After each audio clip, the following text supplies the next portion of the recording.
మరి కాసేపట్లో తెలంగాణ అసెంబ్లీ సమావేశాలు ప్రారంభం కానున్నాయి. ఈ నెల 9న వాయిదా పడ్డ సమావేశం ఈ రోజు తిరిగి ప్రారంభం కానున్నాయి.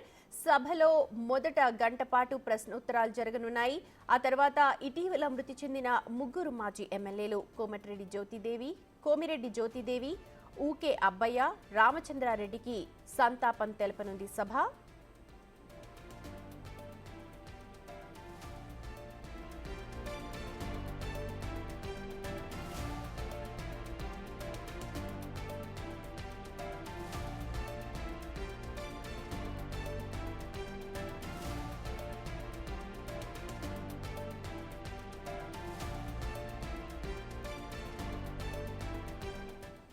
ఇక ఈ రోజు సభ ముందుకు రెండు కీలక బిల్లులు రానున్నాయి. స్పోర్ట్స్ యూనివర్సిటీల సవరణ బిల్లులను ప్రవేశపెట్టనుంది ప్రభుత్వం. ఈ బిల్లులను ప్రవేశపెట్టనున్నారు ముఖ్యమంత్రి రేవంత్ రెడ్డి. బిల్లులు ప్రవేశపెట్టిన తరువాత ఉభయ సభల్లో పర్యాటక విధానంపై స్వల్పకాలిక చర్చ ఉంటుంది. అయితే సభ ఎన్ని రోజులు నిర్వహించాలి అని నిర్ణయం తీసుకోవడానికి బిజినెస్ అడ్వైజరీ కమిటీ సమావేశాన్ని కూడా నిర్వహించనున్నారు.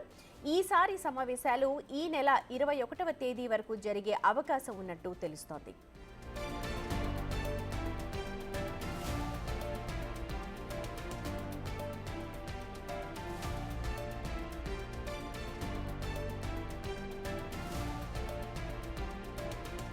ఇక తెలంగాణ పర్యాటక విధానంపై జరిగే చర్చే కీలకం కానుంది. రాష్ట్రంలో ఆకర్షణీయమైన స్థలాలు, ఆలయాలు ఎన్నో ఉన్నాయి.